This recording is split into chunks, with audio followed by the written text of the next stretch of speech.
tout le monde, bienvenue sur ma chaîne. Alors aujourd'hui on va faire le tuto de rangement masking tape, tout simplement parce que je sais qu'il a été très attendu.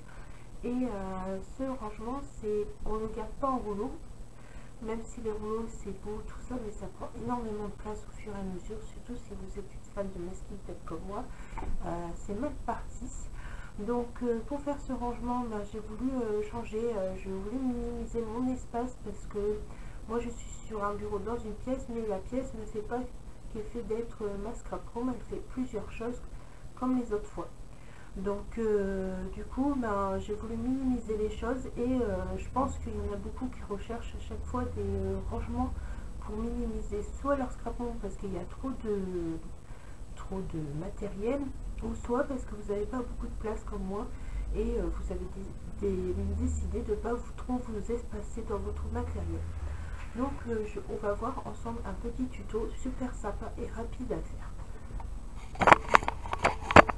Donc pour faire ce tuto, il vous faut une feuille de rétroprojecteur, tout simplement. Rétroprojecteur ou quelque chose qui ressemble en tout cas.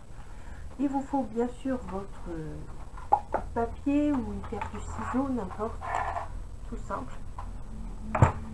Une fois que vous avez ça, il faudra couper une bande d'environ de 5 cm. Moi j'ai coupé des largeurs à peu près de 5-6 cm pour que ça rentre dans ma petite commode que vous voyez là. Donc, une fois ça fait, vous n'avez plus qu'à prendre un masking tape.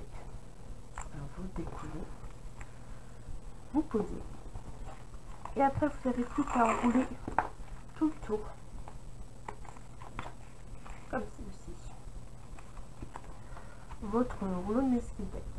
Bon, c'est sûr que si vous en avez beaucoup, ça va prendre du temps, mais faites pas tout à coup, faites ça de temps en temps, quand vous savez pas quoi faire, vous avez plus d'inspiration, et bien vous faites ceci.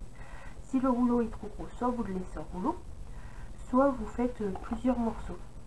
Comme ça évitera de faire des trop gros paquets.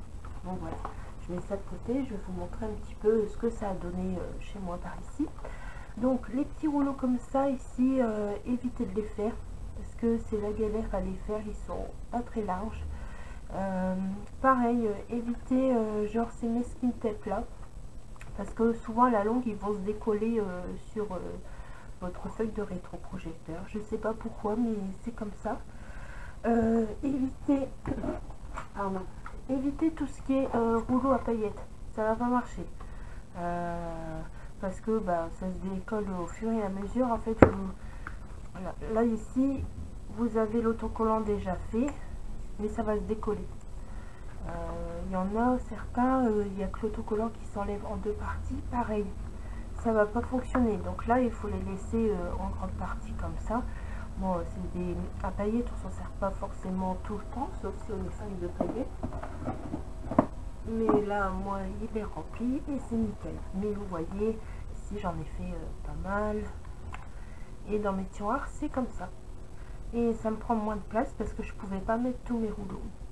Et en faisant ce système, j'ai pu mettre tous mes rouleaux et je peux les enlever petit à petit pour faire mes créations, pour mettre sur mes enveloppes. Regardez, ça s'enlève super bien. Donc voilà mon petit tuto pour minimiser mon espace pour les masking tape. J'espère que ça vous aura plu. N'hésitez pas à laisser vos commentaires si vous avez des questions, si vous avez aimé. Pourquoi pas un pouce, il n'y a pas... Voilà, c'est comme vous voulez. Alors je vous dis à très bientôt. Au revoir.